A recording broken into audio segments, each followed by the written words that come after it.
Man, Flex, what's going on? What's up, man? See, I knew what you were gonna wear.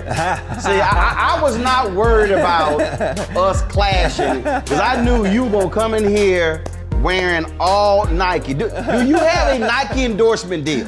No, listen. It's not all Nike, okay? This is Nike. Hold up, I'm sorry. Hat's Nike. Right. Okay, what's This is not Nike. This right here is Legends. Matt Barnes is actually a part owner of this company. Okay, I'm absolutely shocked you don't have Nike clothes on. Yeah, I had some. Because on the golf course, like the entire, you got Nike drawers on. I gotta have all of it. Socks. That's right. All of that. Yep, I got Nike, everything. I mean, listen, man. We golf heads, man, and when they giving out stuff, I'm taking it. I'm taking it for sure. Well, so that's the thing cause you're absolutely right. Because man, I'll go through. I remember we came to Anthony Anderson golf tournament. Yeah. And I had this Adidas bag, and Bill Hammond goes, of course, who put both tournaments on. Right. Bill goes, yeah. Bill goes, he says, "What you doing with that Adidas bag?" I said, "This from said tournament. Y'all the one gave it to a brother." He's like, "Oh, okay, yeah, you're right." Yeah. I'm like, "Excuse me." Yeah. I said, "You gotta let me know." Yeah, I remember I used to wear a lot of Brand Jordan during one-on-one, and I mean, he used to give me tons of stuff. And I remember doing his tournament in the Bahamas, and Shanice and I were walking, and of course, I'm making sure I'm dripped down in Nike Brand Jordan, and she had on Nike and she had on Adidas. He looked at her, he was like, "Hey, Mom, you gonna have to take them damn Adidas off." He's serious about that. Right. He dead serious about it. Well, you said Brand Jordan. Yeah, she said, "Well, send something to me." Boom. Yeah. Did he send something? Yeah. Yeah. See? Yeah, they took care of us. Yeah. See, there you go. She like, "Look, you want me to wear shoes? Yeah. Drop them in the mail." Yeah, they took care of us big time. Yeah, See, man. I probably would wear Adidas on purpose. You know what? And I can see that. Just to have the confrontation, I can see it. Because first of all, I've never. He played in high top Adidas right. at UNC. Right. But he throws that in the back of his mind. See, my deal would be you the one getting the check, not me. True story. Because I've been given all kinds of shoes. So my whole deal is, look, I ain't got a contract with nobody. Now, unless they're advertiser on my show, see, that's probably what I would say. I'll be like, "Mike, there you go. Call my sales team. Yeah. Y'all become a sponsor of my show. There you go. I'll be more than happy to wear your stuff." There you go. Yeah. Those times. Listen, I had times where they of course they cut back on everything, but you literally have a stipend. You have an amount that you could spend up to every year. And I loved it. I loved it. So you used it? Yes, I did. You used it? There was nothing left over to the next year at all. You like, it's $8 left. I'm using everything. Yeah, give me a glove. I know some socks. Yeah, I know something. I'm going to use that 8. Yeah, I'm going to leave y'all with like 50 cents. Yes, sir. That's right. That's right, man. How you get the name Flex? That came from my boy Stretch. That's okay, hold up. Yeah. His name is Stretch. Yes. You flex. Yes. Both of y'all flexible? Yeah, I used to be. So we started going out to the hip hop clubs and everything, and I was all loose and limber and all that stuff. But I was trying to find a name. We were trying to make up names, and because y'all were dancers. Yes. This one time I said, okay, maybe if I put sand in my pocket and then put it on the floor, then I could slide and I could be Sandman, and that was terrible. But then. He was just like, checking out just how I move, and he was like, "Yo, why not just flex?" And I was like, "There it is," and I've been flex ever since. Dancing is probably the most forgotten element of hip hop. Oh man! Because there are clearly defined elements of hip hop. Yeah. I think it's being revisited now. Now. Dancing is starting to get the props it deserves for being part of the culture, because you would see rappers, performers, they always had dancers. Right. I was part of an amazing dance team called the Mop Tops, and we choreographed, everybody. And then when I finished dancing, they went on, they choreographed Mariah Carey. I mean, just doing world tours, everything. Remember the Time, Michael Jackson. So dancing now, Play Martin from Kid and Play did a documentary called And I Danced, and it was highlighting all of the dances from that era, which was dope because we finally got to get the recognition. Because dancers now is different. They have a union, agents. We didn't have none of that. We were the agents, we were the union. Like when I was on tour with Salt and Pepper, we literally danced, we carried bags for extra money, and we did like kind of pseudo security. Like any way we could get an extra check, we was doing it. So it was different back then, and it didn't just come to us, man. We had to work. We worked hard. We worked very hard. Like choreographing an hour and some odd a stage show, videos that was separate, and you're going out there, you're dancing in combat boots. That's why all of us now, we get together and be like, man, how's your hip? They're like, how's your hip? Like we having different conversations now. Yeah. So it is definitely was a part of the culture. But I mean, that comes from who we are, man. The Renaissance era, the Nicholas brothers, all the stuff I look at that we were doing, they did. Right. You know, they did all of it, and I love it. Well, the thing that drives me crazy today, we talk about, first of all, everybody know I love dancing. Yeah. Oh, yes. I think we know that. Everyone knows no that. problem. I do not understand the concept of being at a party and just standing there drinking. Yeah, listen, when I first came to LA and I went out to a couple of clubs, I was out dancing and they're looking at me strange and I'm like, what is the problem? And girls were like, guys don't dance out here.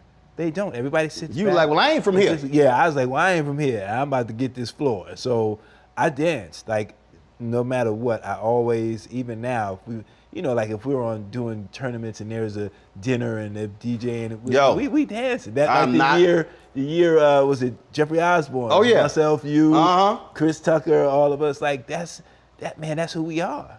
I'm telling you, I went to we went in Miami for American Black Film Festival. Mm-hmm.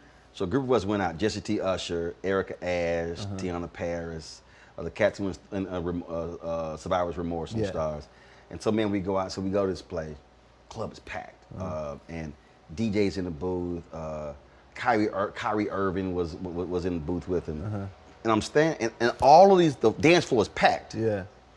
But they're all on the dance floor looking up at the DJ and Kyrie. And I was sitting there going, I said, first of all, I don't give a damn who the DJ is. Yeah. In fact, I don't even want to hear the DJ or see the DJ. Yeah. We get a dance. I said, y'all, I don't know what this whole thing, I don't get it. It's different. I can't, I don't drink. Yeah. But even if I did drink, I just don't get not moving. Yeah. I've always had this thing, and this was really in college. People say, man, how was the party? Are my clothes dry? Right, exactly. If my clothes were dry, the party was pure shit. It was shit. Yeah. And I'd be pissed when I got home. Like, what's wrong with you? Bullshit ass party. Yeah. I said, look at me. I said, clothes came the same. I said, as I walked out. Yep. But if I had to peel the clothes off, they were like, how was the party? Yeah. It was, I can remember parties where I had to peel the clothes off. Yeah. And they had to drive for 48 hours. Yeah. That's how sweated out they were. That's how I remember it, man. We would do the clubs in New York, all the clubs. You would hit 2-3 clubs a night and just dance all night. There was this one club called Choices that stayed open. It was 24 hours. You would leave there 4 in the morning, 5 in the morning. We go to get breakfast and you could come back and it was just, wow. It was one of the only ones like that. And we danced to the sweat till you hurting, right. Like I miss that, man. That was probably one of the greatest times of my life. Because we were broke, we just out there got enough to get to the club, whatever, got enough to get breakfast for $2.25, special, but we danced everything away. Right.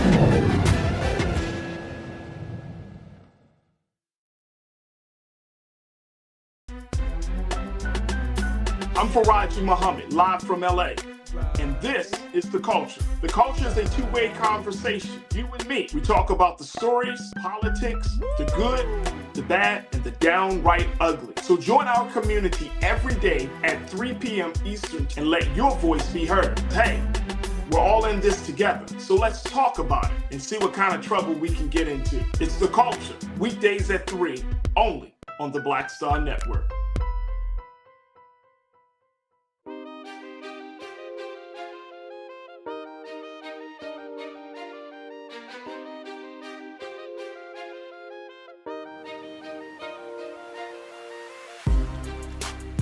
Did you see the documentary on Studio 54? Yes. Bruh. Yes. That when I watching that documentary, Yeah. and when they were saying how it was so hype, they said the music was pulsating. Yeah. Cats were just walking in and just throwing their coats. Yeah.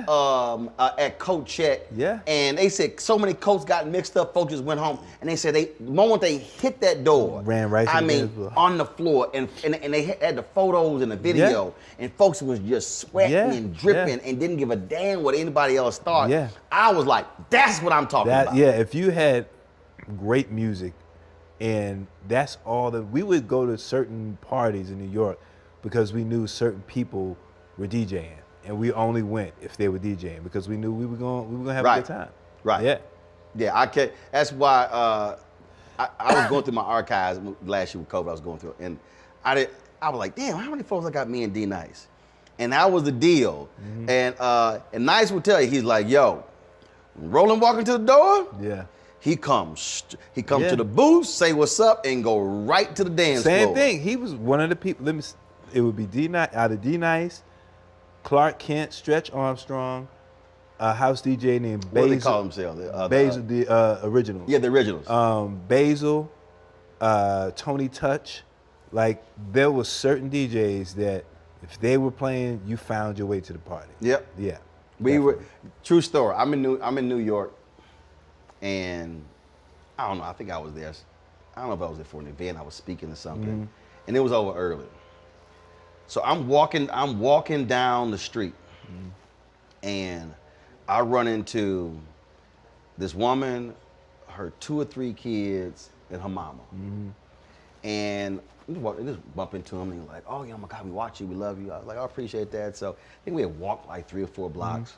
And so I walked about 2 blocks forward to my hotel, and they turned left. And so I was like, all right, you know, y'all take care. So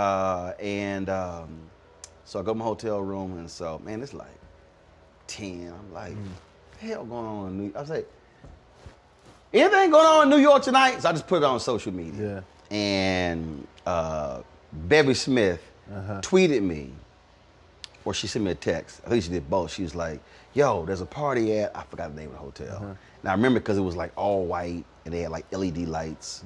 So I can't remember, but I know, but it was, so they like, she's like, D Nice is a DJ. I was like, yo, really? Yeah. So I put on social media, I was like, yo, I think I was a tweet, I responded, I was like, yo, Bevy, I said, D Nice performing, I got to go find this party. Yeah. The sister who I bumped into, she was like, I've been with my mama and these kids.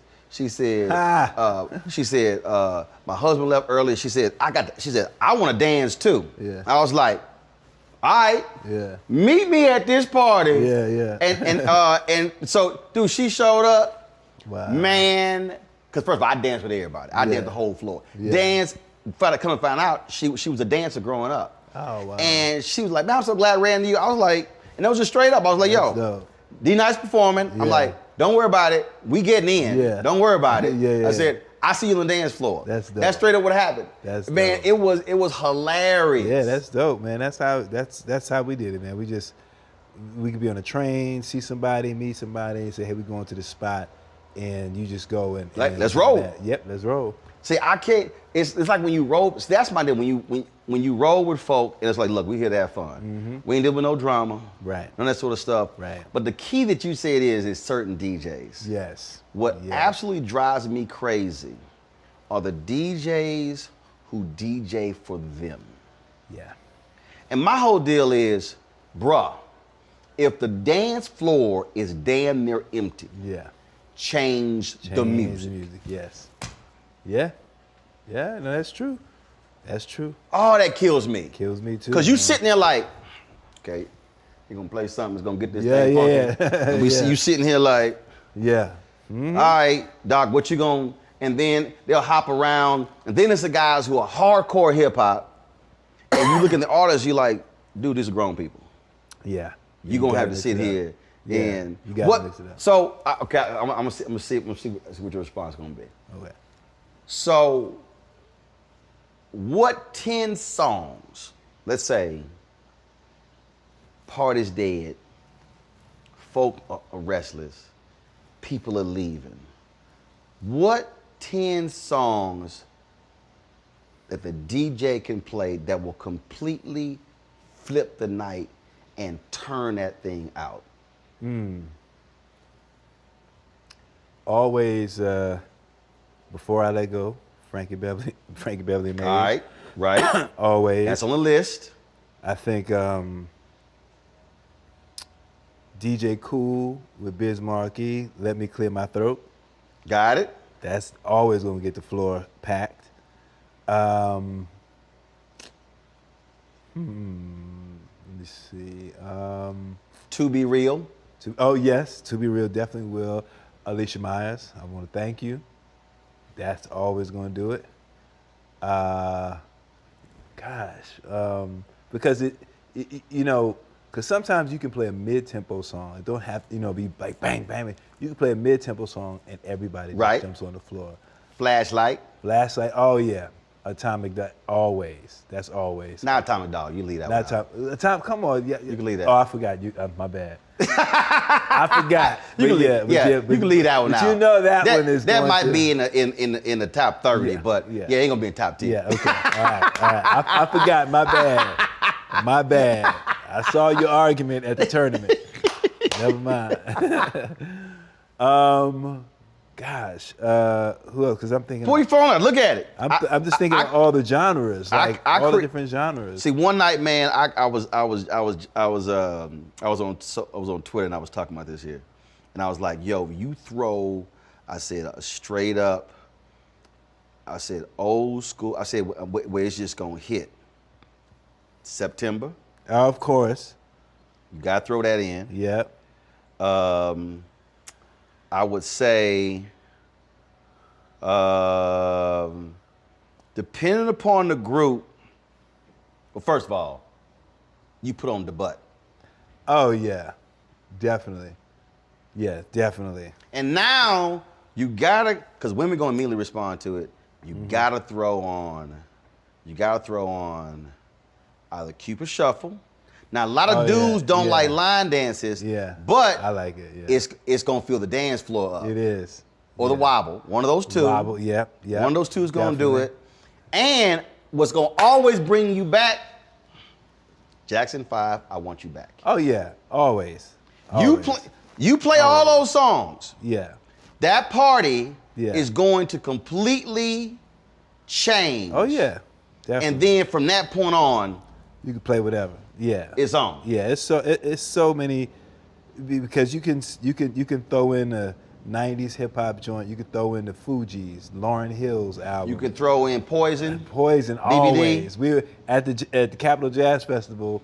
They brought us on stage because they bring somebody on stage every show when they put on Poison, and I lost my natural mind. When that breakdown hit, I was like, and Cayman Kelly from Heart and Soul, he wanted to do a routine. I said, man, I ain't doing no routine. This is Poison. This is the breakdown. We Jeffrey Osborne golf tournament.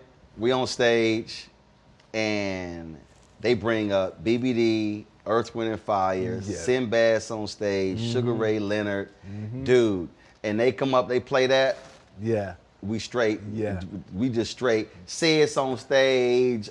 It was crazy. Yeah. That song is gonna always, no matter what, that song hits.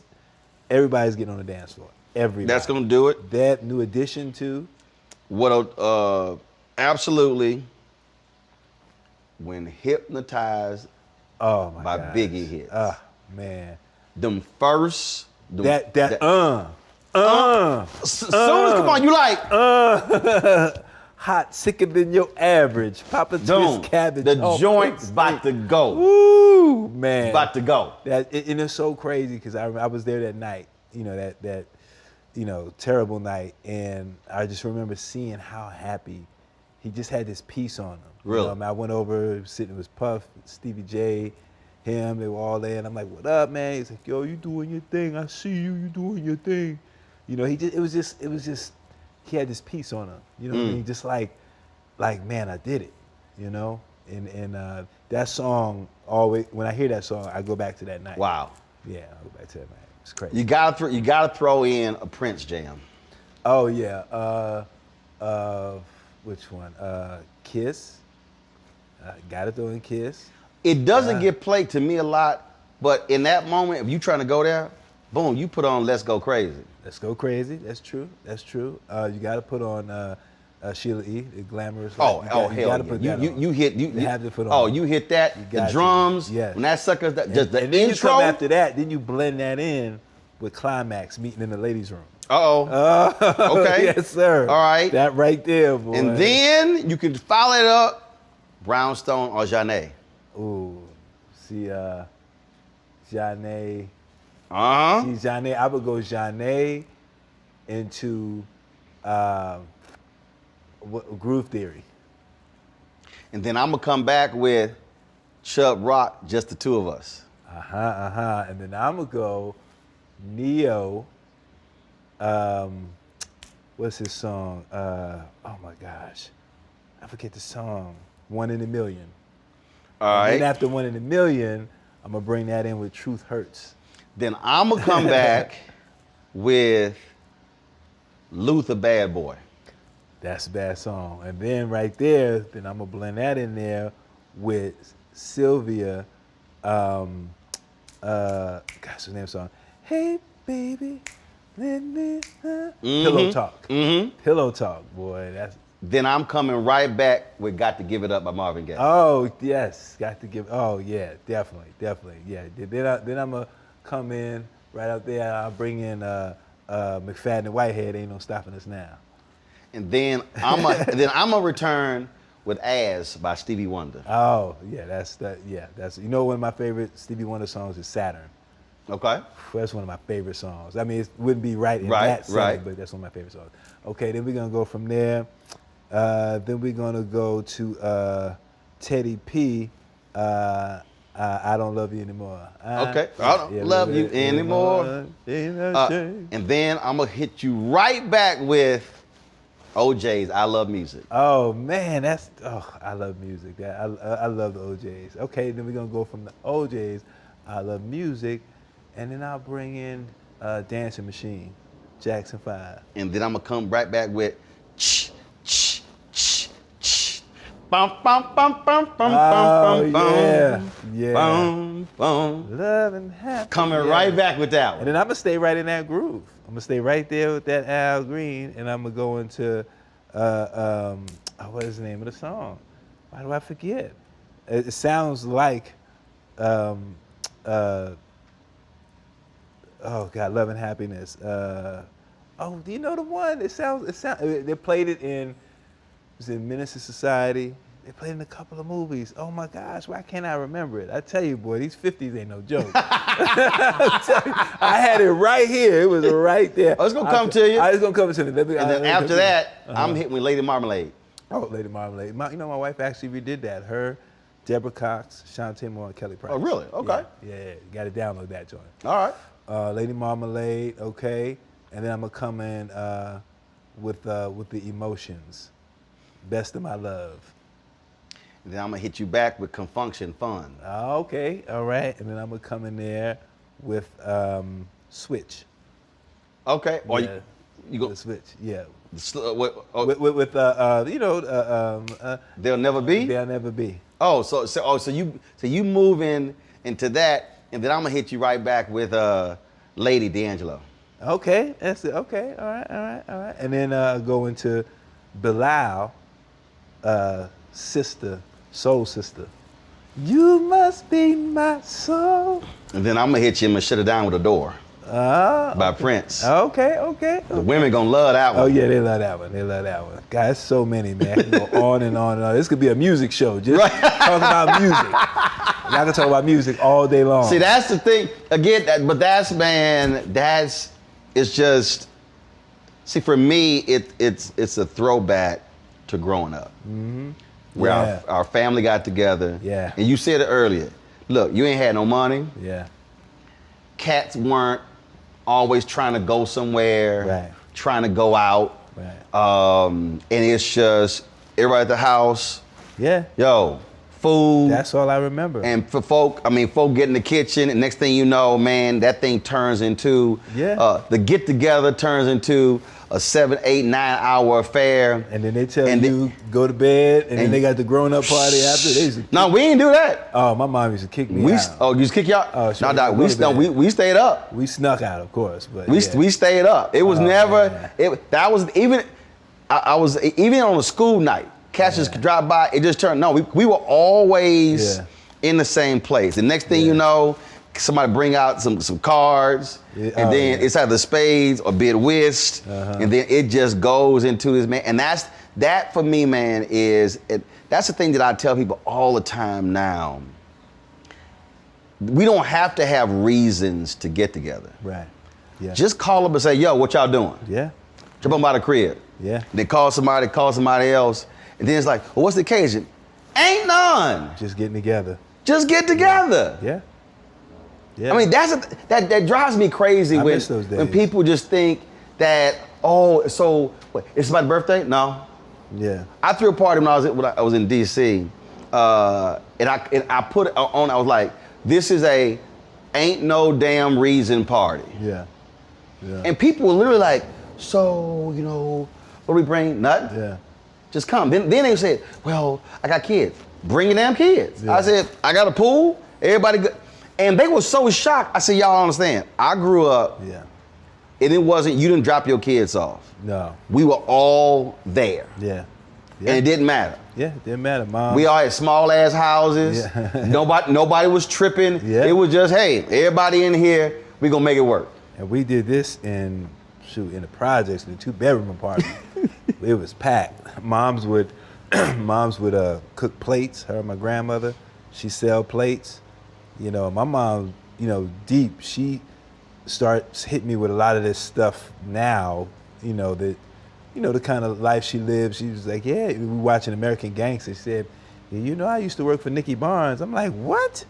yeah, she was a little courier girl, like, blew my mind. So those were the kind of people that were around. I just didn't know. I was just like, we got grown-ups.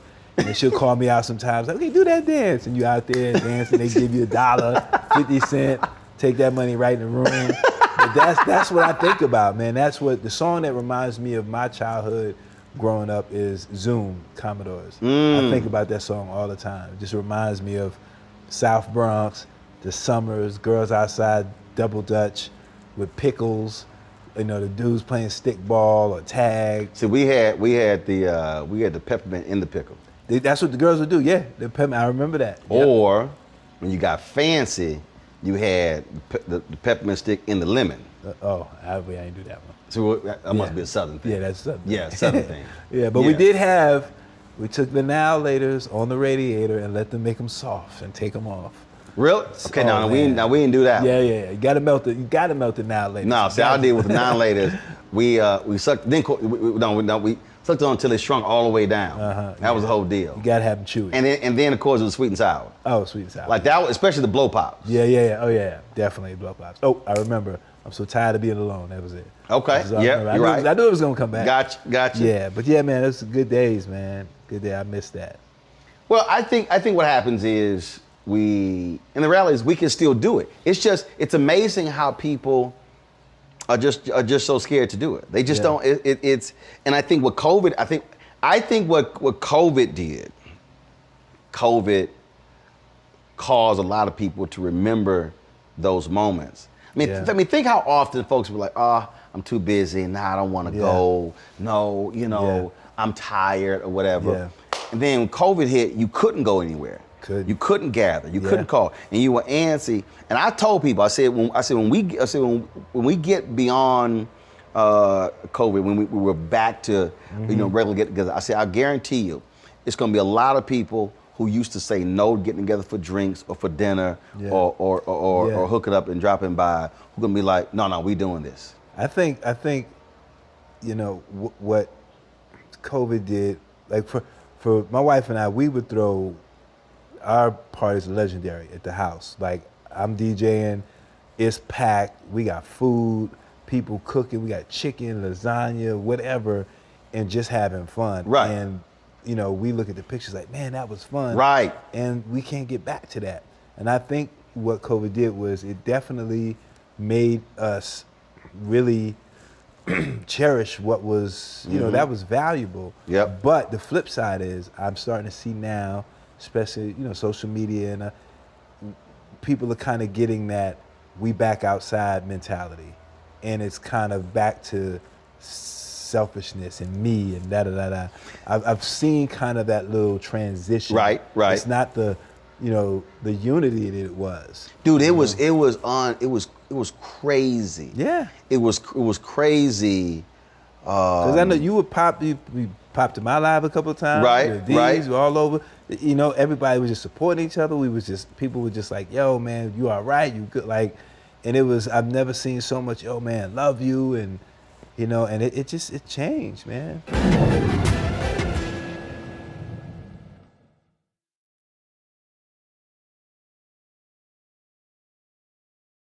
Pull up a chair, take your seat. The Black Tape with me, Dr. Greg Carr, here on the Black Star Network. Every week, we'll take a deeper dive into the world we're living in. Join the conversation only on the Black Star Network.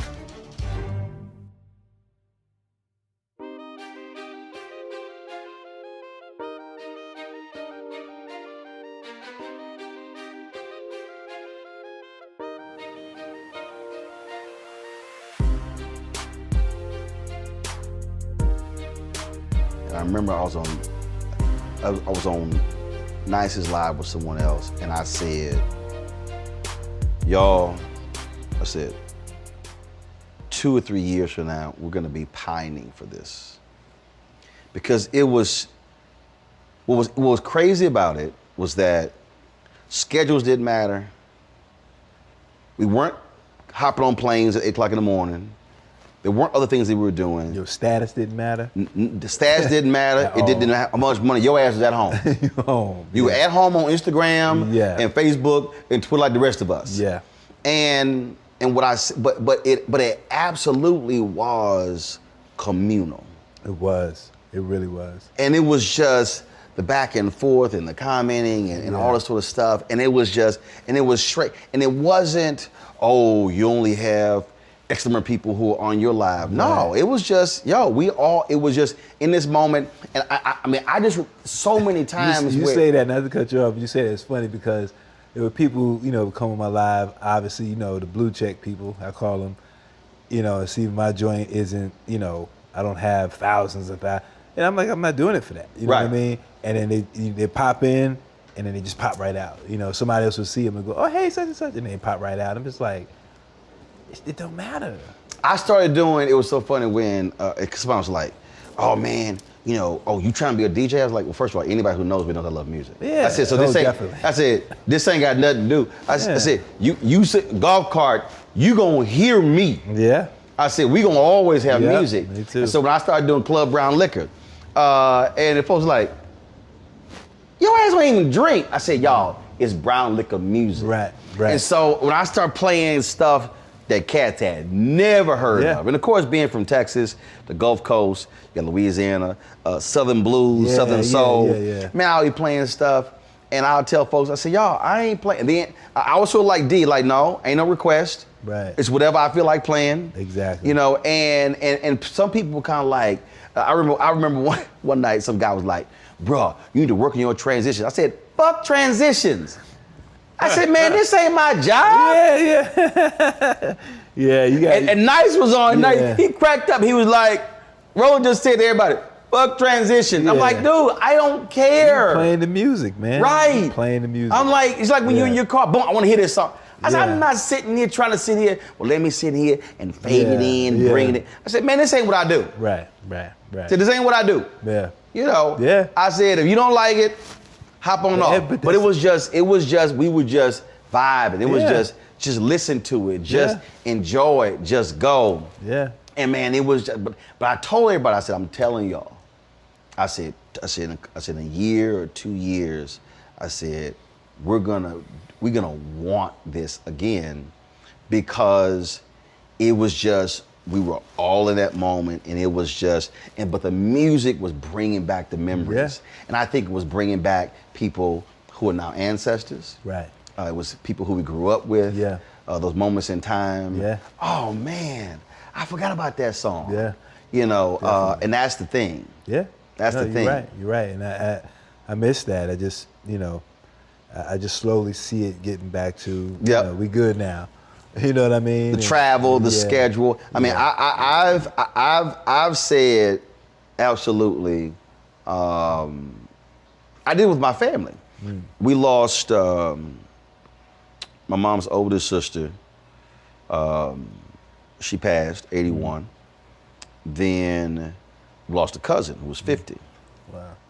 And we were on this group chat, and I said,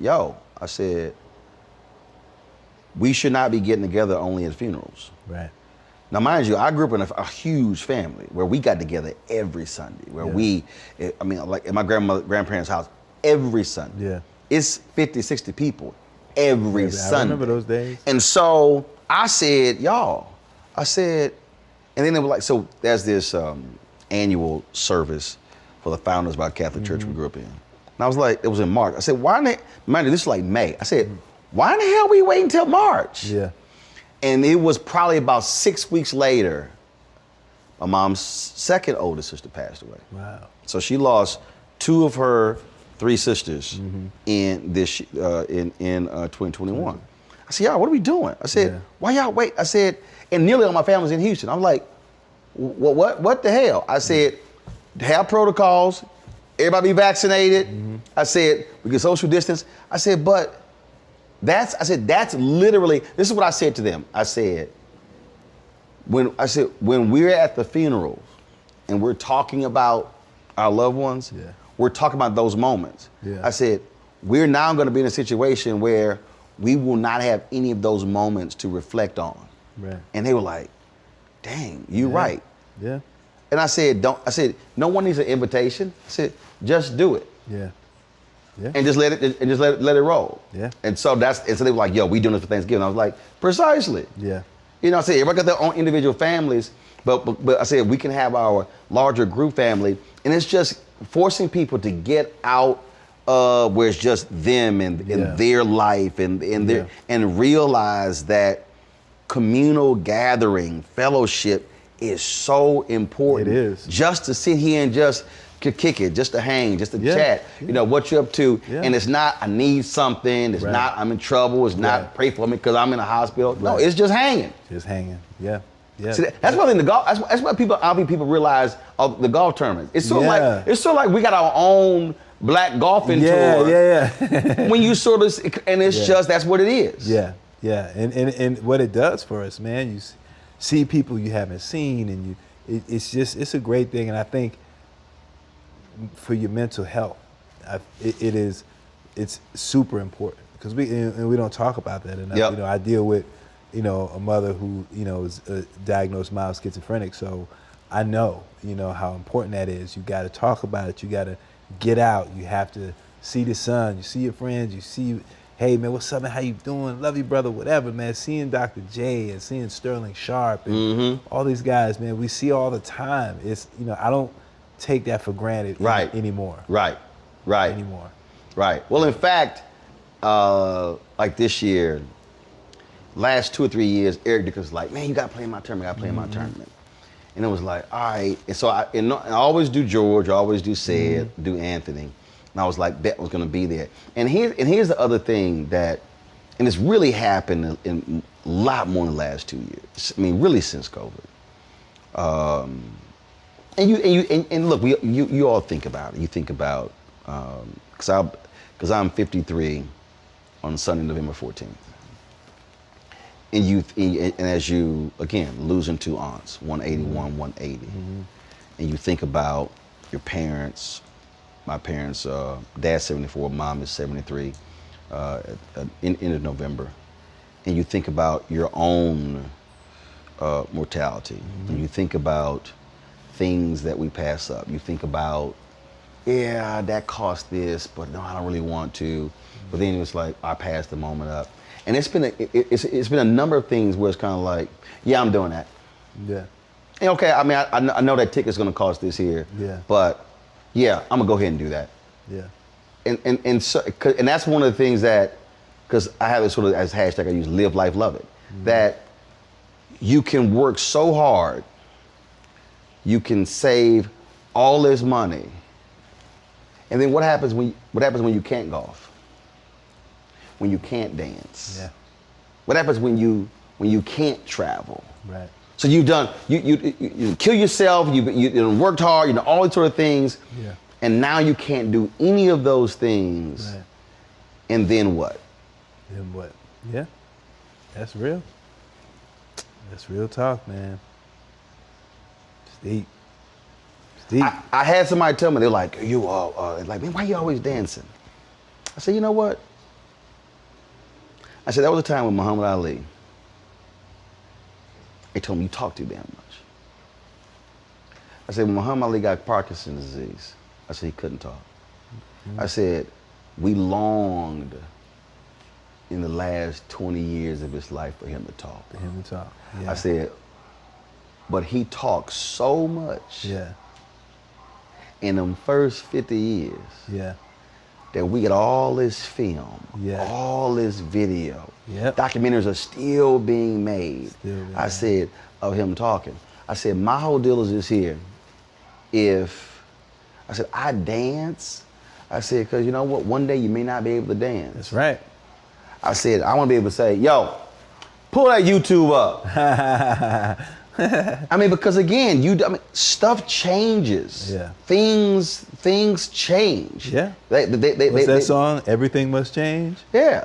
And it's just like, and I tell people all the time, it's like, yo, man, I don't really feel like doing it. I'm like, no, man, That's why if you at the party, I'm like, yo, man, hashtag live life, love it. Yeah. Enjoy this sucker. You have to, man. Go to it. We have to. And I've seen it. I've seen where a week later, someone's life is completely altered Yeah. and changed. Next Yeah. day, sort of same thing.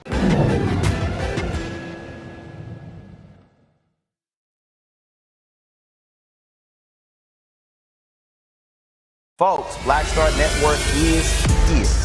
Hold no punches. I'm real revolutionary right now. Support this man, Black Media. He makes sure that our stories are told. Thank you for being the voice of Black America, Roland. Stay black. I love y'all. All momentum we have now, we have to keep this going. The video looks phenomenal. See, this difference between Black Star Network and Black-owned media and something like CNN. You can't be Black-owned media and be scared. It's time to be smart. Bring your eyeballs home. You dig?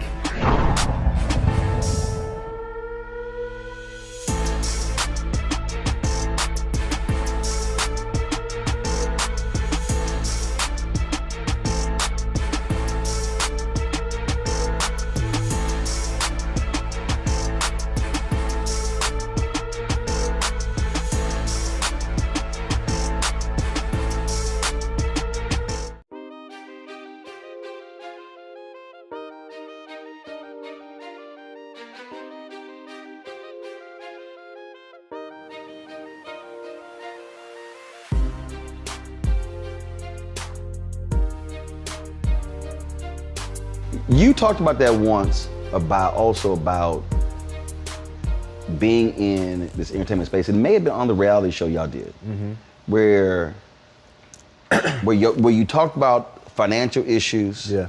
and how things are so transient, and it may be great today for a month, Yeah. for six months, for several years, and all of a sudden, Yeah.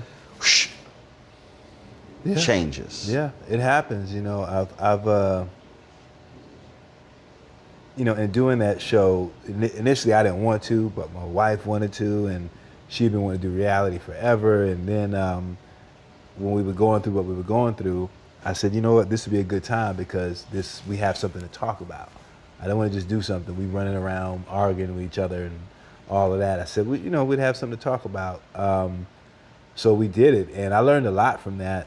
Got a lot of great, support, response from people, in the industry. You and I both know that we're struggling too, but just didn't want to talk about it because they're scared of, losing this persona. Right. I got to be balling. Right. And us going through what we went through, it wasn't out of us balling. We wasn't popping bottles nowhere. I dove into real estate. That's when they was giving everybody a loan. It was like, you want a house, you want a house. Hey, you know, it was like, you know, we had a property in Vegas, and you know, when the bottom fell, instead of jumping out, I'm trying to hold on because I'm thinking, hey, I'm gonna pass this down to my kids. You know, I know real estate creates, you know, so many millionaires, so much wealth, and instead of dropping it, you know, I tried to hold on, and that was the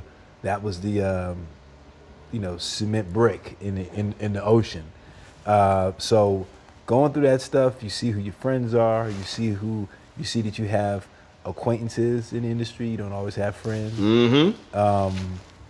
You see what's important.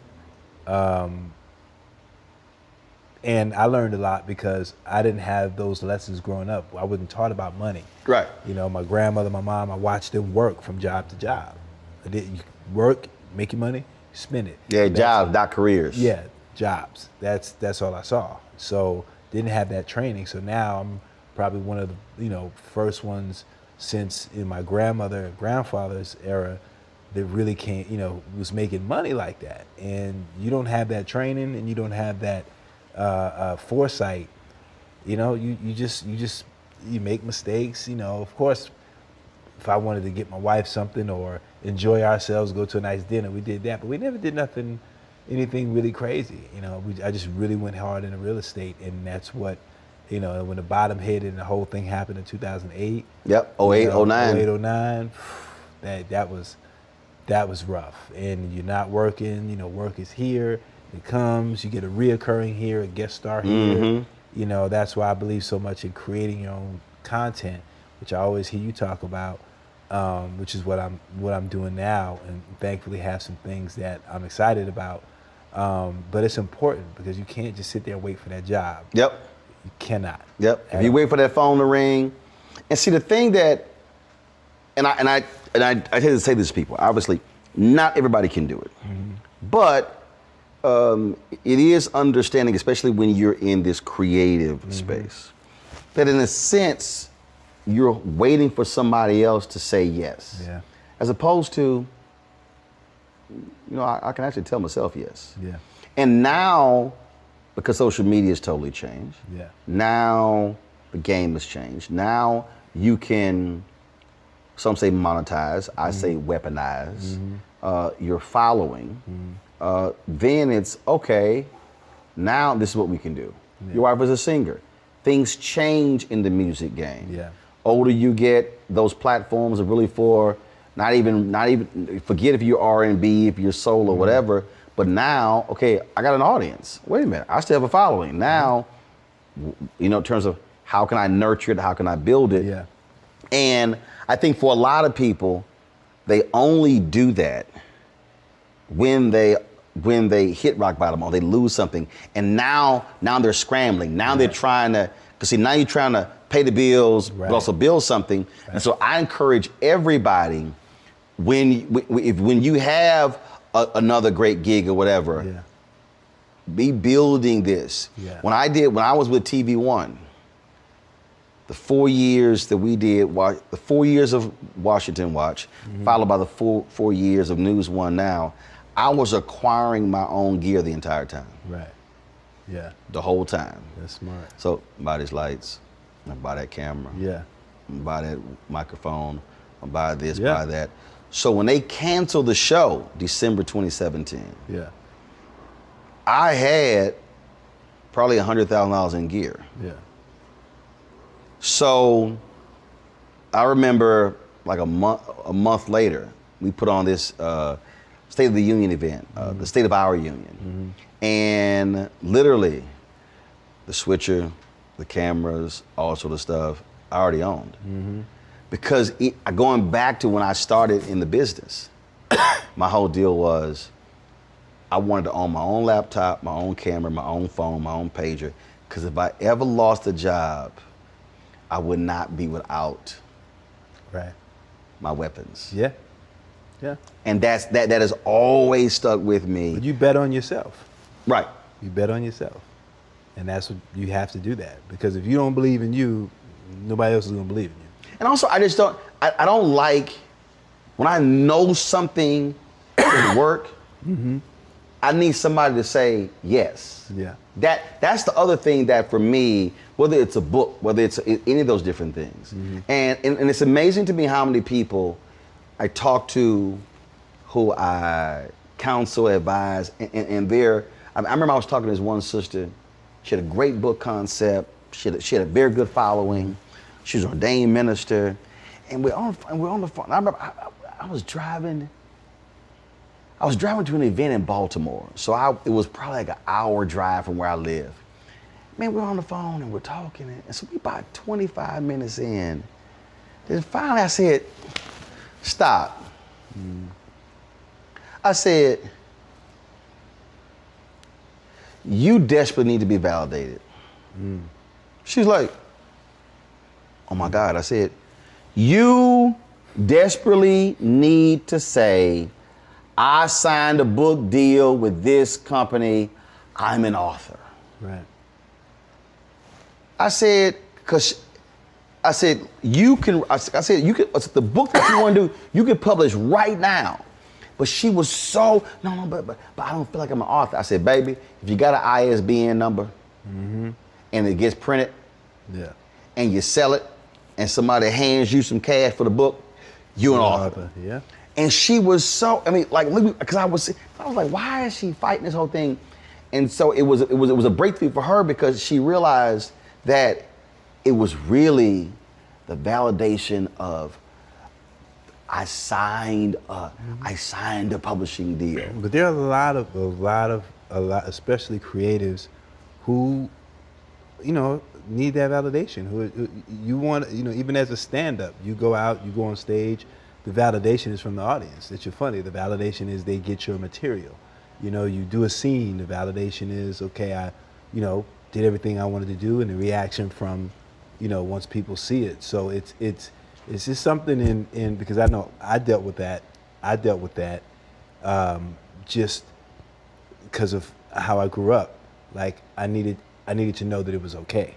I needed to know that I was good because I didn't hear that. I mean, my grandmother and stuff, but I didn't have that father there to say, hey son, you're good. Hey son, this, that. You know what I mean? So although my grandmother, my mother, they instilled it, you still need that male voice. And I think that carries over into whatever you become. You're creative. There's pieces of insecurity in there. When I do stand up, I'm basically telling that shy part of myself that doesn't believe that I'm funny, shut up.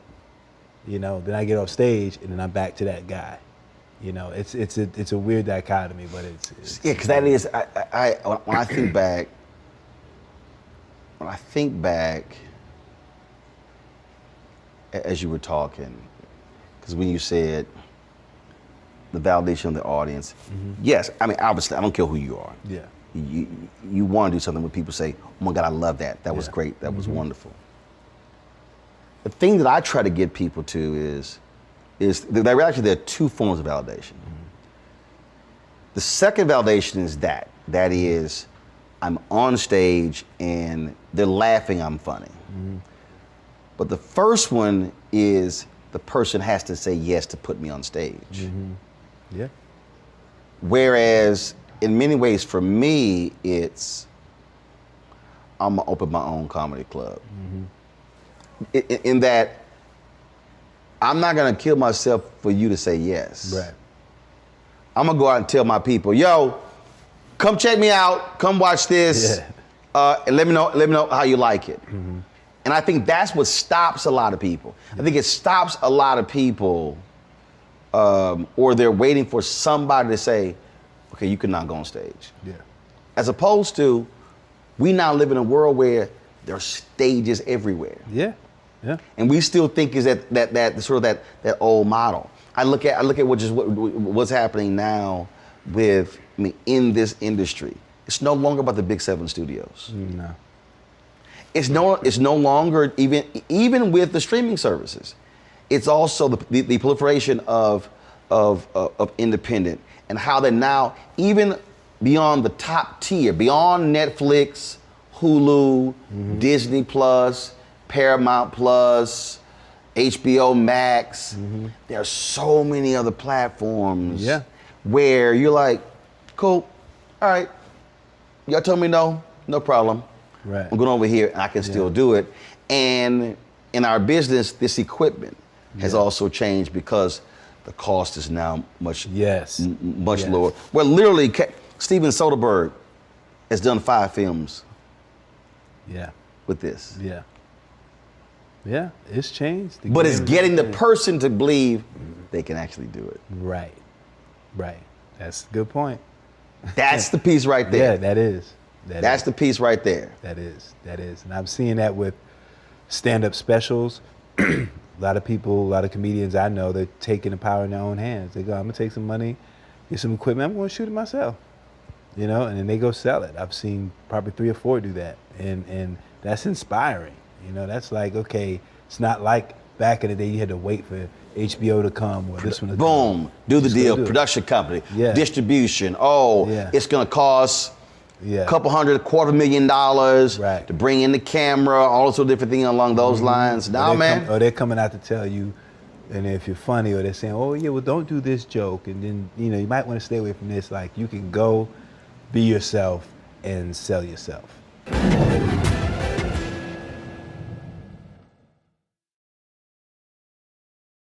When you talk about blackness and what happens in black culture, we're about covering these things that matter to us, speaking to our issues and concerns. This is a genuine people-powered movement. There's a lot of stuff that we're not getting. You get it, and you spread the word. We wish to plead our own cause.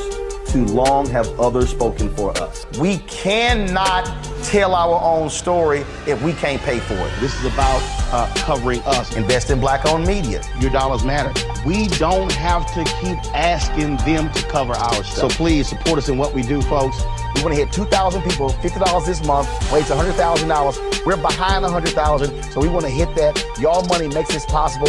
Check some money orders. Go to P.O. Box 57196, Washington, D.C. 20037-0196. The Cash App is $RM Unfiltered. PayPal is R Martin Unfiltered. Venmo is RM Unfiltered. Zelle is Roland at RolandSMartin.com.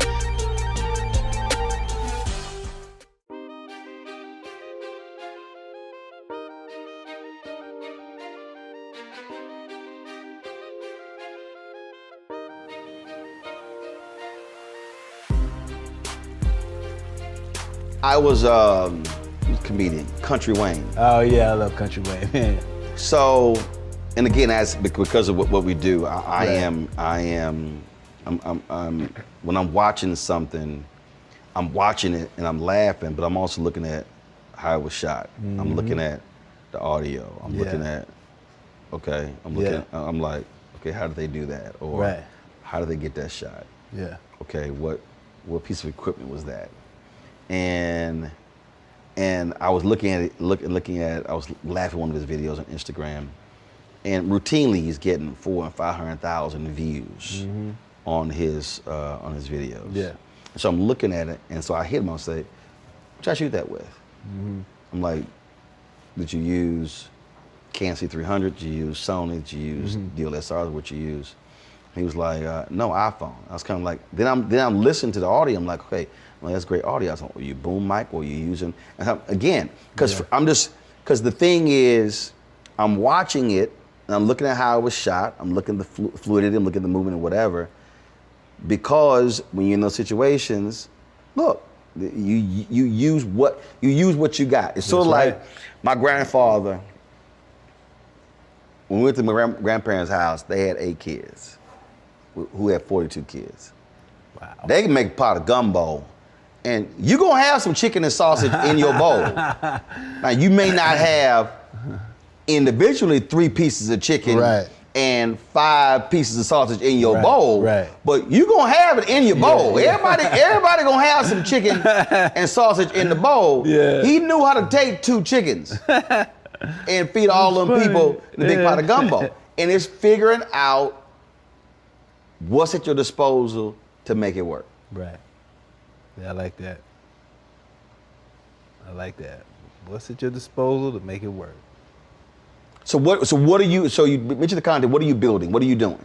For me, creating 2 shows, one which my good buddy Chris Spencer's EP on, and I'm working on, putting my stand-up special together. I've never had a stand-up special all these years, starting stand-up in '89, I started. And I made the mistake of, once I got my show, I stopped because I didn't want to travel. I tried to do a show. I took my daughter, my wife, we went, and it was just a lot. And I was like, So I was like, do I really want to be gone from Thursday to Sunday? And I'm like, well, I'm making the money, so I don't really need to go. But that was a pivotal time. And I remember Kevin Hart telling me that.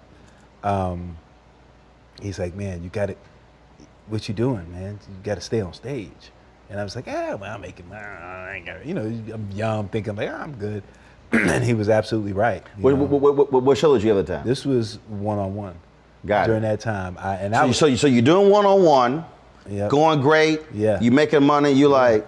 I'm like, I don't need to leave. I don't need to leave from Wednesday, Thursday to Sunday. I didn't want to do that. It was just like, I'm gonna stay here, or I didn't want to finish work Friday, fly out, go do a gig Saturday, Sunday. I was like, I don't have to do that.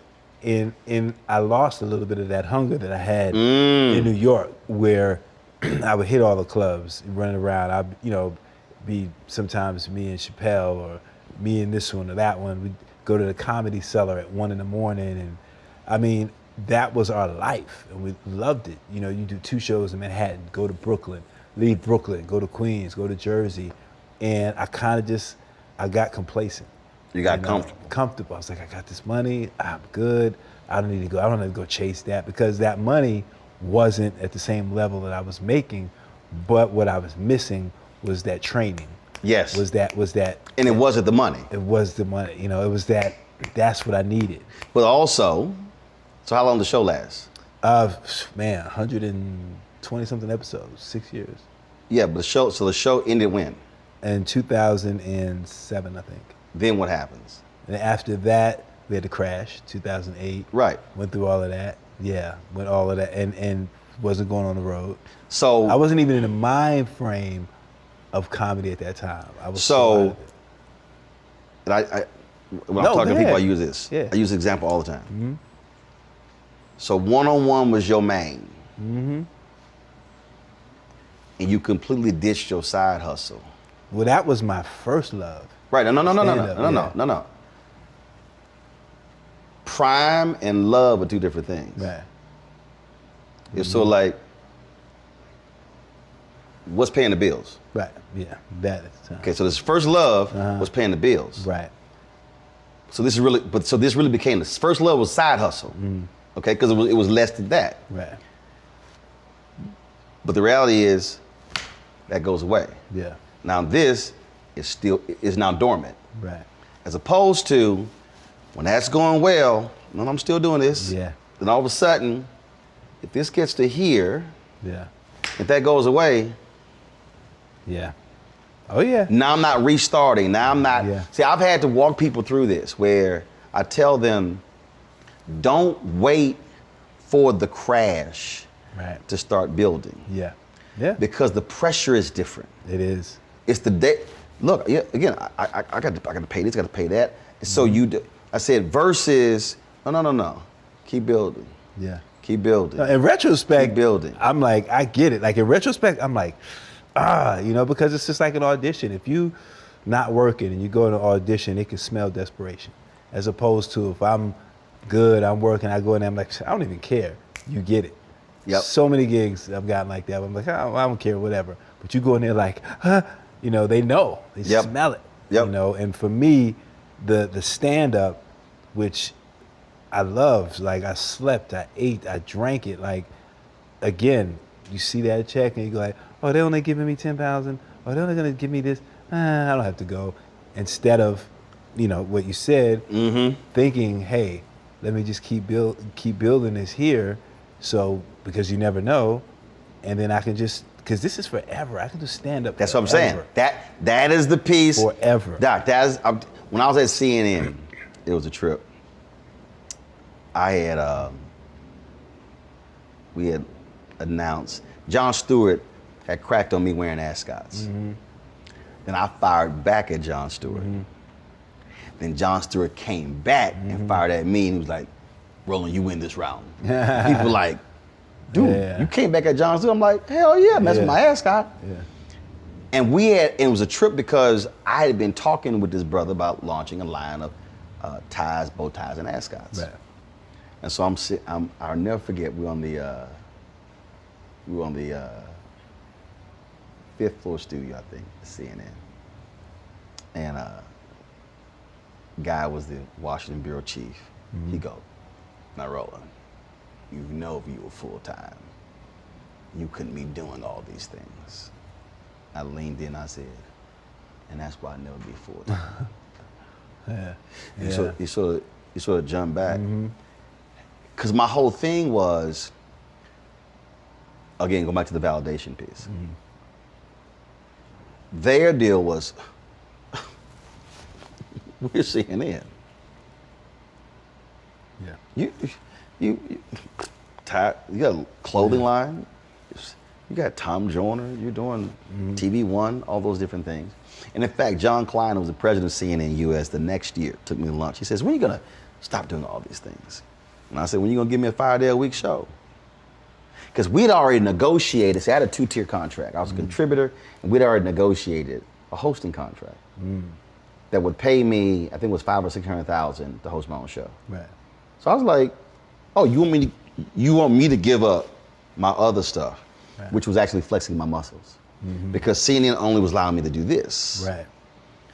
I eventually got my own Sunday show on TV One, which allowed me to do this. Right. I was publishing my own books, allowed me to do this. Right. Doing radio on the Tom Joyner Morning Show allowed me to do this. And so I was using all of my stuff coming together, but not just with one place. Right. And I wouldn't, and I refused to do so. I refused to leave. Yeah. 2010, John Klein gets fired. 2013, Jeff Zucker comes in, he takes over, doesn't renew a whole bunch of us. When I walked out of CNN April 2013, I still had a show on TV One, launched a daily morning show. Right. Still had Tom Joyner, still had my books, still had my speeches. I would have been a damn fool. Yeah. Had you dropped to give that stuff up. Right. In 2009. And with now, all of that put me in the position to what I'm doing right now. I would have been crazy to give it up. But that's one of those things where it was, no, I can't, no. Yeah, that's smart. Unless you gonna sit here and roll that Brinks truck in here. Yeah. But more importantly, allow me to use all of me. Yeah. I can't do it. Yeah. No, that's smart. That's smart. Again, like I said, in retrospect, I totally understand. Hindsight is always 20/20.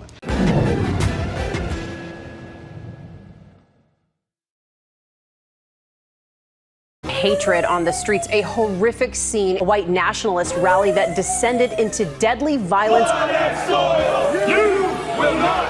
White people are losing their damn minds.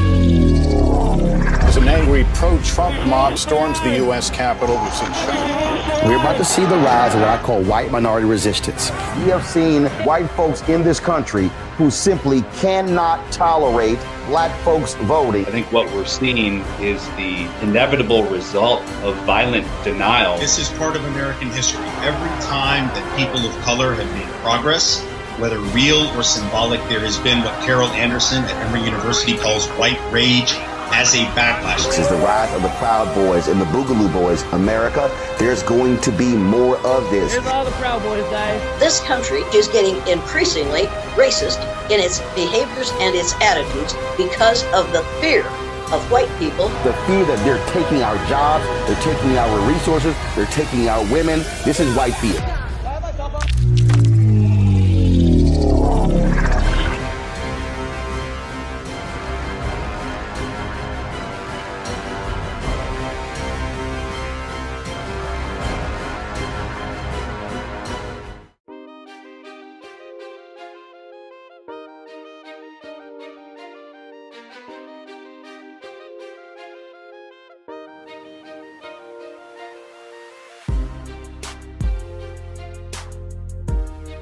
So when you talk about shooting your comedy special, are you looking at trying to sell it? You're looking at distributing it yourself? You're looking at what, in terms of how are you now knowing what you could have done, how are you now trying to put your stuff together? Yeah, now I am, I have an investor who, was a fan and then got in a great position and said, hey man, you need to do a special. And I'm like, no. He's like, listen, I'll put up the money, boom, boom, boom, we'll own it, boom, boom, boom. Like, okay. I started thinking about it. Then I'm like, yeah, why not? And my thought was to shoot it and go out and sell it. And if nobody buys it, I can create a situation somewhere where I can get it distributed. Right. And just do it that way. My thing is not so much being caught in that, it is just doing it, because pushing myself past that, I can't do it, I should. Let me tell you something, I used to talk myself out of a lot of things, because I had, people in my ears, you ain't really that funny, it's just as funny than you, or you only getting over because this, that, and that. And a lot of that stuff used to eat away at me, when I was younger, and I was just like, man, am I funny? Maybe I'm not funny.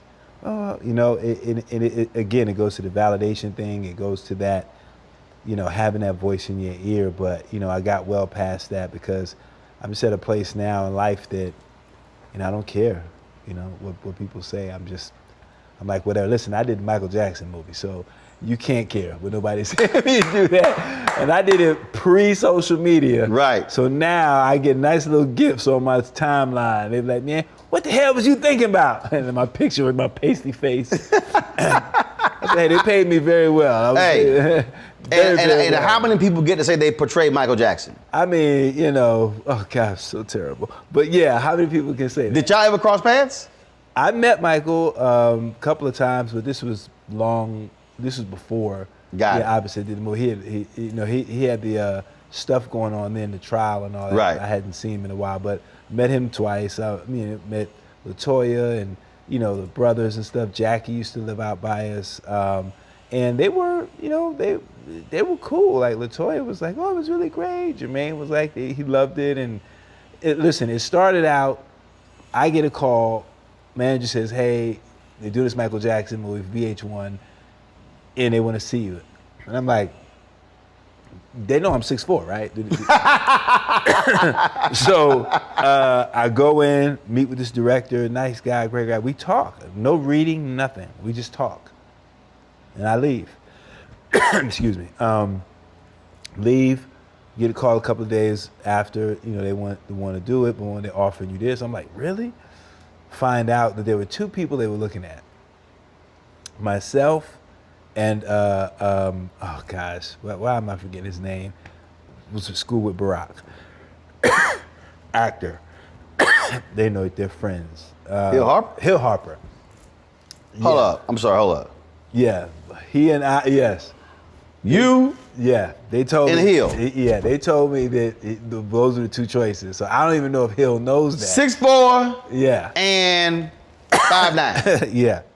Okay, how tall was Michael? Yeah, he was about 5'9", I think. Oh, really? 5'10", something like that. Oh, okay. Yeah, so we were the choices. Anyway, I get it.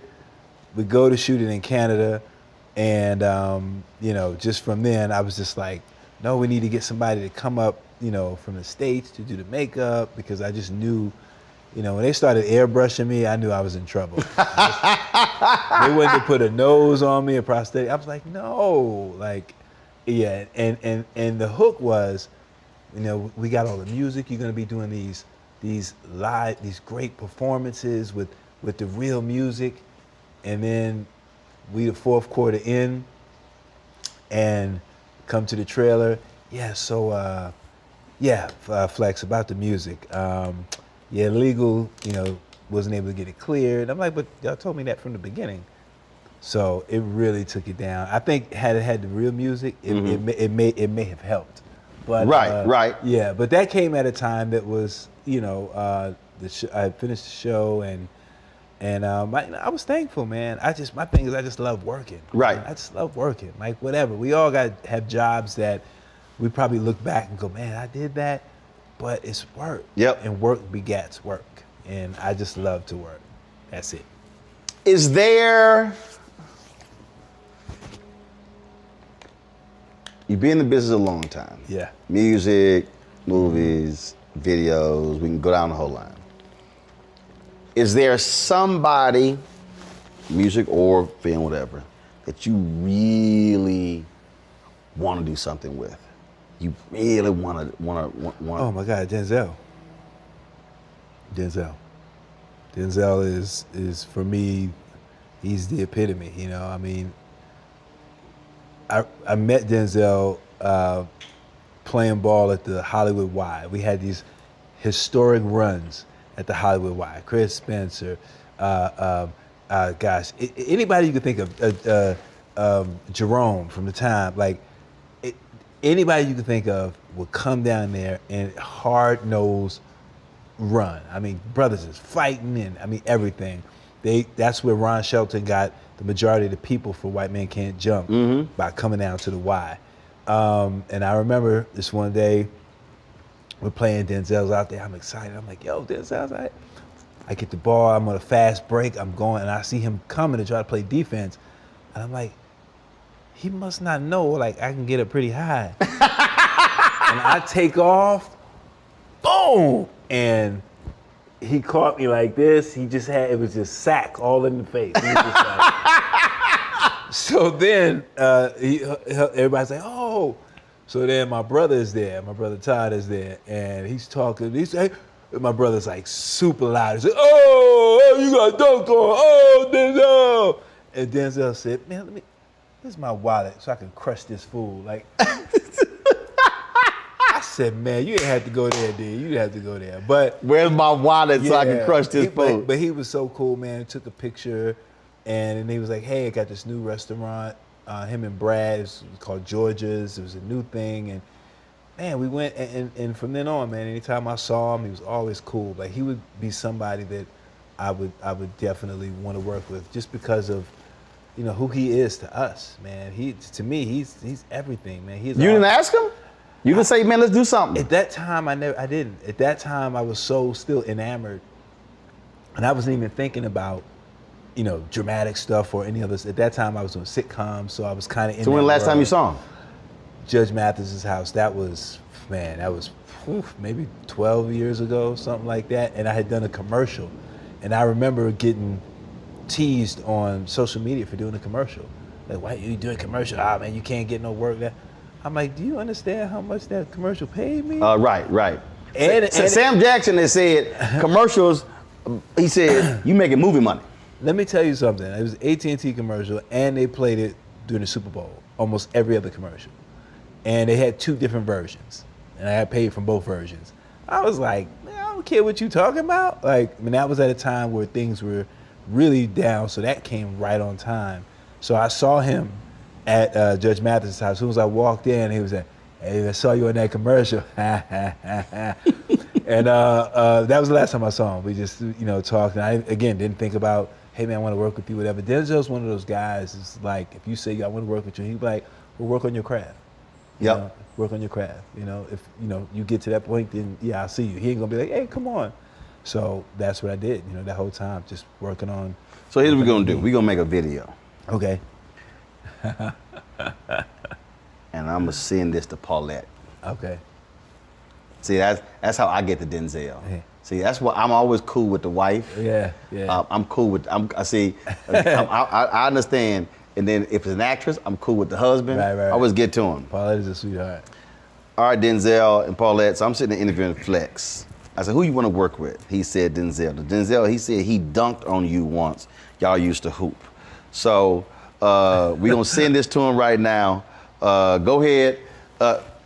What's up, D? Man, I'm sorry about the dunk in Hollywood Y. I'm so sorry about that. You probably don't even remember that. But yeah, man, you are definitely the pinnacle for me, and definitely want to work with you, man. So you know, keep me in mind. All right. So I told him, I said, we're gonna make this video. I'm gonna send it to you. I don't know what happened. I did my part, and so I said I'm gonna forward it on. Paulette, you next to sit down on the couch now. You next for the next interview. You know we've been talking about it, so we're gonna make that happen. We're gonna send that right now, and let's see what happens. Let's see what happens. Now it's so funny because I interviewed Trevor Jackson and he said the same thing, and I sent it to her, and she was like, I'll pass it on. I'll pass it on. See, I tell everybody. I'm sure she gets that all the time. I'm sure she gets that all the time. Of course. People, I'm sure, man. That just, yeah, man. That dude is just, man. He's a pinnacle. Well, my man, good to chat with you. I appreciate you, man. You know, chopping it up. I appreciate having a good time. Yes, sir. See, yes, so now next time I come out to LA, we gonna have to throw a Flex and Roland. It don't matter, get together. Because normally I used to do this all the time. I would do dinner parties. Oh yeah. I would come here, and it was totally text message. It wasn't no invitations. Right. It was like, yo, we just come as you are. We just it was get together. Man, we had a potluck one time. Yeah. And it was by 60, 70 people. Folks brought food. Oh, that's Dude, awesome. It was crazy. That's dope. So that's dope. Yeah, I'm thinking. We're gonna be, I think, in a new phase with COVID. So we're gonna have to do that thing. We come back, and so you could be rocking the DJ. You know where I'm gonna be. Oh yeah, I already on the floor know. sweating. And I won't play Atomic Dog. All right, baby. All right, I appreciate it. Appreciate you, man. Appreciate you. I don't know what